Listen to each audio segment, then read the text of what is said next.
don't know why my allergies are still bothering me, but they are. So one of the best things about babysitting over the course of a grandchild's first and second year is that you get to watch them grow. So we missed babysitting for our grandson Daniel, who turns 2 in December. We missed babysitting him for 3 weeks.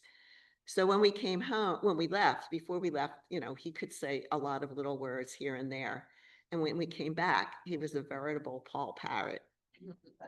So last Tuesday, we were listening to Halloween songs, and the Hallowed song Ghostbusters came on.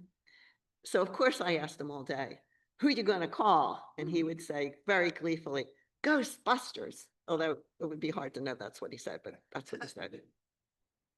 So Halloween, All Saints Day, and All Souls Day form an autumnal triduum, according to Jan Richardson. Celebrating the end times as chunks of daylight peel away from our days, leaves fall, and the last roses of summer barely hold on during the frosty nights.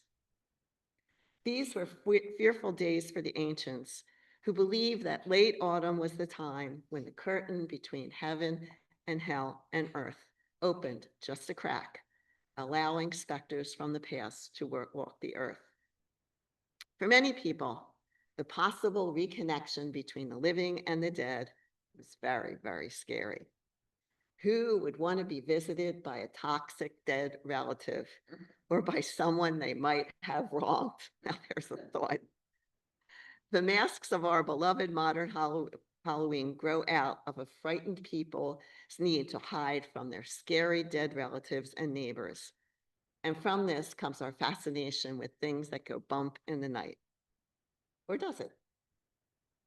So, like the movie, I believe in ghosts, although I don't feel the need for a Ghostbuster because I'm not afraid of them.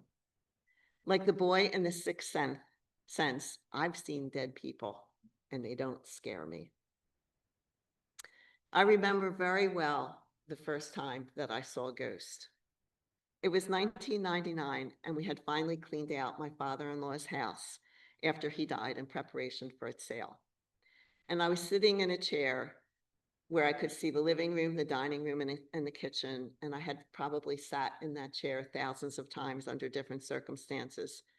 And I had this wonderful view, and it was almost like a video that rolled out in front of me. I saw all of our graduation parties and a much younger Larry and I sitting in the living room with our friends. I saw the many Christmas Eves where we feasted on the 7 fishes.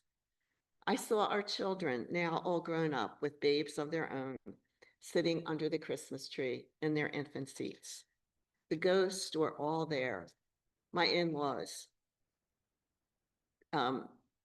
long dead aunts and uncles, family friends, as we celebrated birthdays and anniversaries and happy Sunday dinners with brajol and gravy and grandmom's parsley potatoes and chicken cutlets. 15 years later, I saw the same familial ghost when my sister and I told my mother that our brother was dying of cancer. I saw and heard us come home from school, plop our school books on the floor and yell at the top of our voices, "I'm home, Mom." I saw us sitting doing our homework at the dining room table every night after dinner. I saw us going to dances and proms and basketball games and football games and getting ready for our weddings. I heard our endless battles about who was going to watch their favorite show on our teeny tiny little black and white TV, and my dad ordering us to stop bickering. So I don't know about you, but I see lots and lots of ghosts now that I'm old. And they just drop by unbidden to remind me of treasured moments with the generations before us. My Aunt Ella and I in her kitchen sipping tea from the saucer. My Aunt Peg reading Heidi to me on Friday nights. My grandmothers visiting us during the week unannounced, because people used to visit unannounced back in those days, just because they were lonely and needed some company. And I can no longer casually dismiss these ghosts as I could in the past, because they remind me that my days upon the earth really have an end point. Who knows when I will become a ghost, happily, hopefully, happily haunting the memories of my children and grandchildren. Thankfully, all of my ghostly experiences have been happy experiences. Bittersweet, sweet, nostalgic, but happy.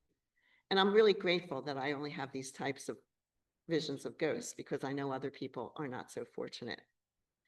So I wondered as Halloween approached, how and when and why do ghosts become scary?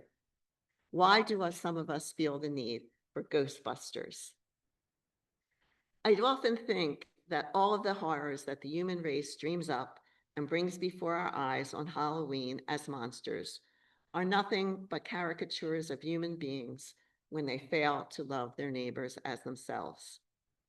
Sometimes the evil in and among humanity is really just too terrible to discuss. So we need to personify it and put it outside ourselves. Thus, all those scary masks are nothing but distorted pictures of human beings at their absolute worst. Halloween shows us the scary things we are when we fail to love. Vampires who suck the life from people till they die, or undead family secrets that come back to haunt generations far removed from the original sin. Werewolves who turn into monsters, allegedly from some locus beyond themselves. Witches who seek to cause nothing but harm and cast spells upon people, making them do things they would not normally do. Vultures, those supreme opportunists or mummies, endlessly seeking revenge. I don't know about you all, but I've known people this scary, right? Not many, but enough. And I've worked with them. I've taken care of them.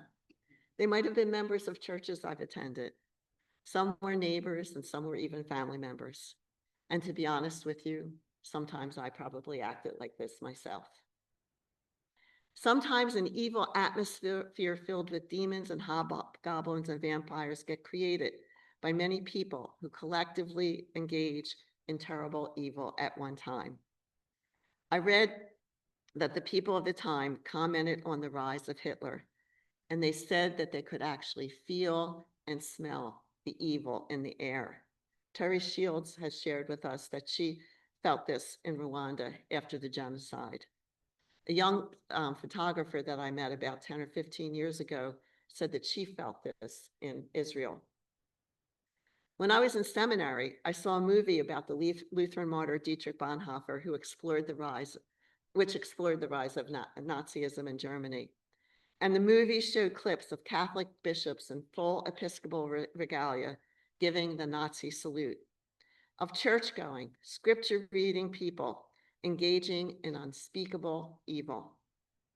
Somehow, vampires and werewolves and mummies fall short of that mark of horror. And the scariest part of the tale is the fact that the actors looked and acted like regular people in Mr. Rogers' neighborhood instead of on Elm Street. My friends, the supernatural we can handle. We even have recipes. Vampires we can kill with a stake through the heart, the werewolf with a silver bullet, and ghosts through exorcism. The good thing is that all these specters then return to their natural innocent selves and presumably go home to God. But the evils of the Holocaust, the atomic bomb, slavery, and genocide, how do we exorcise them from our midst? Like Jason in the movie The Nightmare on Elm Street, too often they return, sometimes called back from the gates of hell by people drunk with power to wreak havoc upon the world yet again. As most of us know, kids just love Halloween. It's just a notch below Christmas. And adults too like to be frightened, as the proliferation of horror films attests to. There's nothing like a good horror film on a Saturday night. The fear is all kind of fun when it's not real. But there's really good news about Halloween, and that good news is the fact that it's followed by All Saints and All Souls Day, days when we honor and remember our personal and collective communion of saints upon whose shoulders we stand. And I think All Saints and All Souls Day are the reason why I only have happy memories during my ghostly visitations. And those memories that are too painful to remember, and we all have them, we can discharge with silver bullets of prayer, announced like the singer in Ghostbusters, I ain't afraid of no ghost. And we can move on and forget and forgive. That's even more important.